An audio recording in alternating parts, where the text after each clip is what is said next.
जातक कथा में है कि आनंद जब जब बुद्ध जन्म लिए तब तक आनंद जन्म लिया। उनके व्यक्तित्व के प्रभाव से बहुत राजकुमार दीक्षित हो गए। आनंद बुद्ध के शरीर छोड़ने के 24 घंटा तक रोता ही रहा।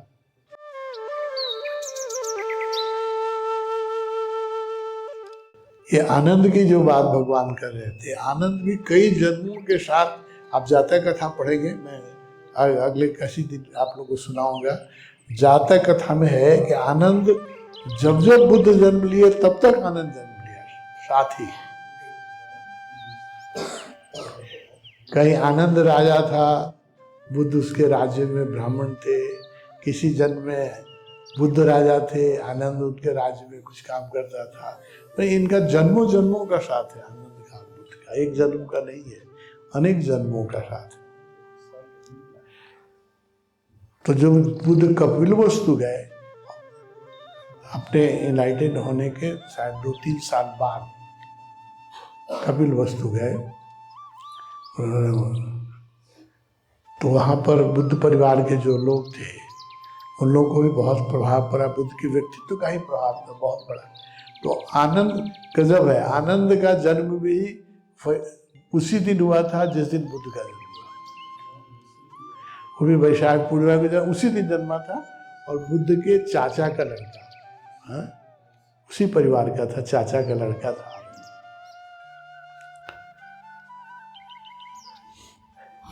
और जो देवदत्त वो भी चाचा का लड़का है। तो बुद्ध परिवार के जो राजकुमार थे उसमें से बहुत बुद्ध के प्रभाव से, जो कपिलवस्तु में बुद्ध रहे, उनके व्यक्तित्व के प्रभाव से बहुत राजकुमार दीक्षित हो गए बुद्ध से। बुद्ध के जो चचेरे भाई वगैरह थे, रिलेटिव्स थे, उसमें आनंद भी हो गया। और आनंद का छोटा भाई था, वो भी दीक्षित हुआ। सारे ये देवदत्त भी दीक्षित हुआ।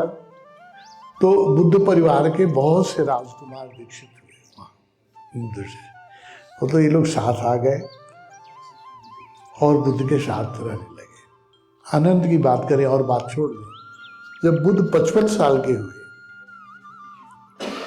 तो बुद्ध बोले कि अब मैं, मेरा शरीर, और बुद्ध 9 महीना चलते ही रहते थे। 3 महीना वर्षावास करते थे एक जगह, जो बाद में कम्यून बन गए थे उनके राजगृह में, वैशाली में, कुशीनगर में, उसके बाद श्रावस्ती में। तो बहुत कम्यून इनके बन गए थे। तो 3 महीने किसी कम्यून में जाके विश्राम करते थे।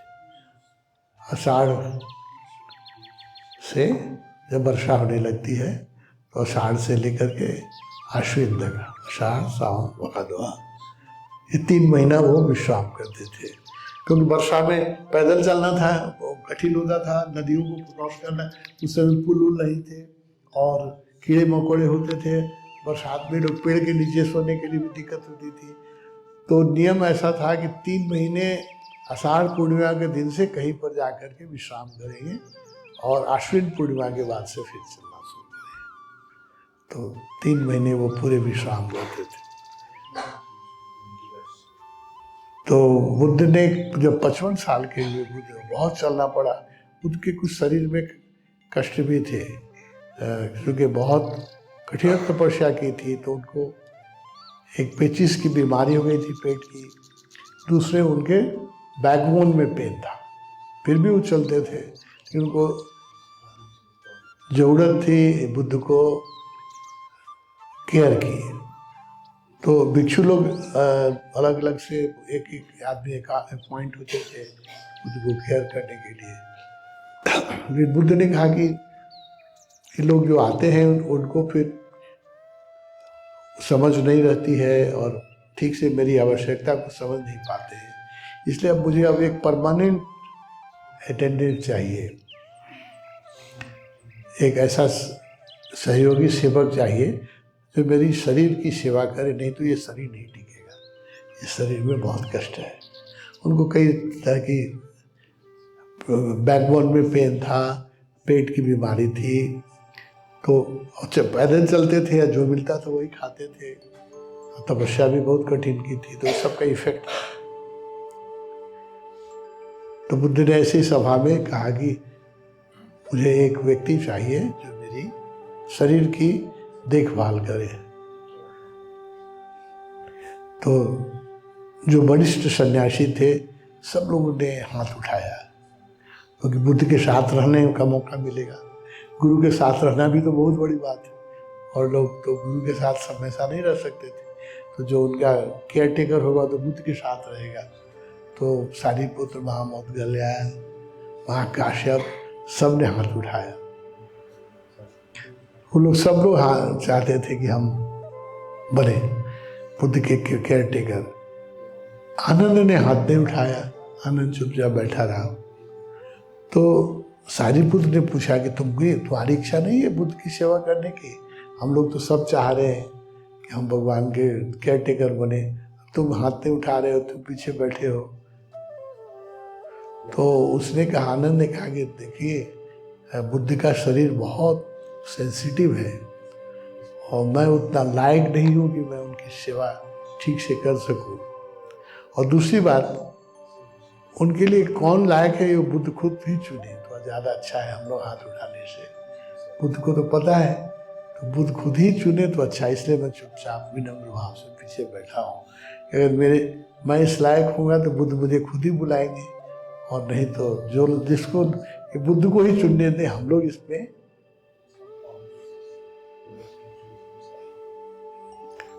अपना ये न लगाए। तो सारिपुत्र ने बुद्ध से निवेदन किया कि आनंद तो ऐसा बोल रहा है।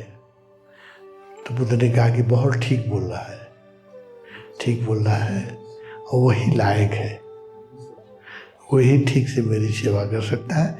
अनेक जन्मों से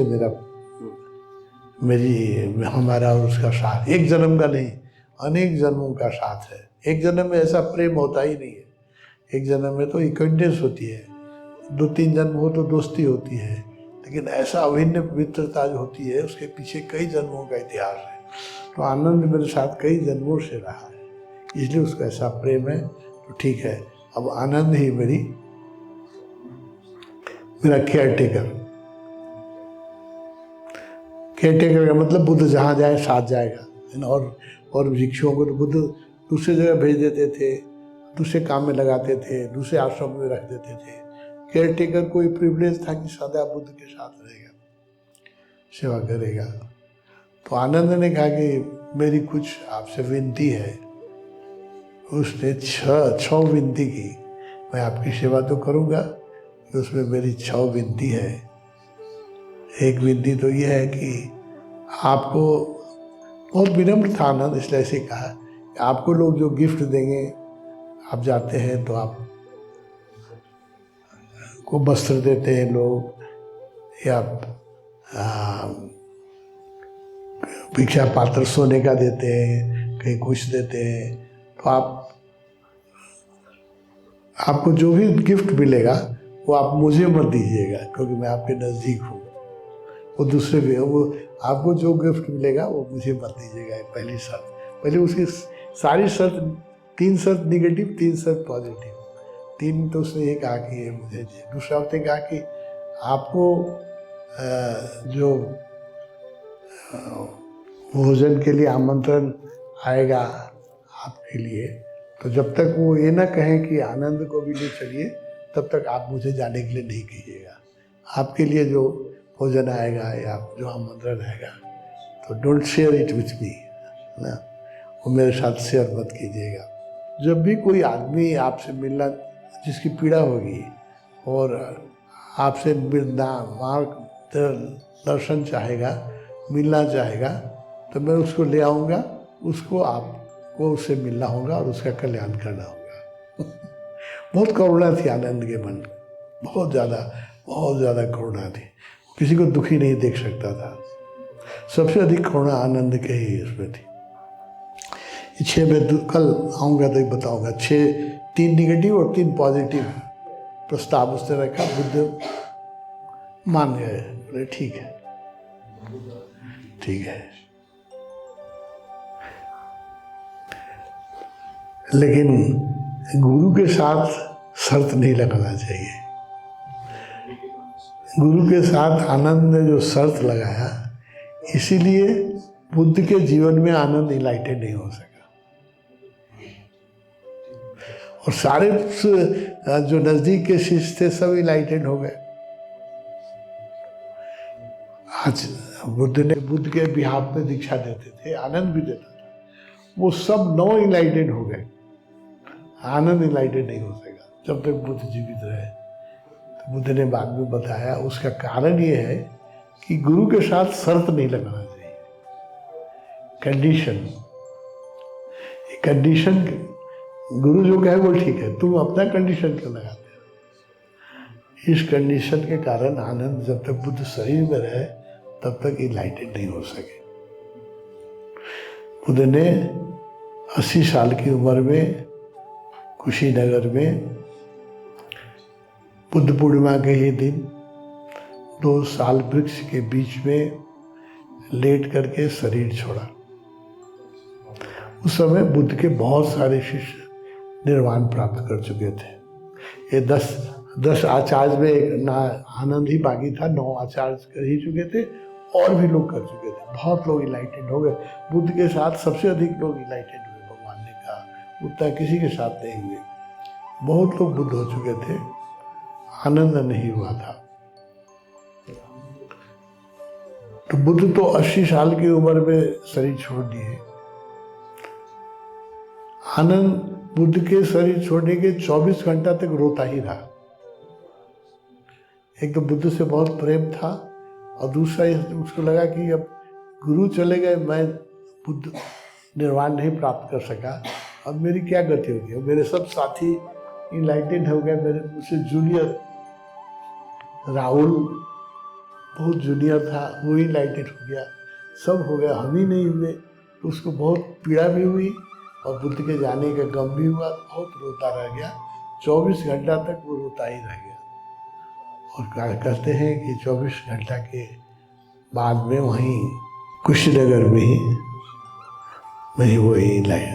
बुद्ध को शरीर को जलाया भी नहीं गया था, जलाया एक 2 दिन के बाद जलाया गया। शरीर था ही, जिस कुटिया में बुद्ध का शरीर जहाँ रखा गया था उसके पास ही रोता रह गया बैठ के।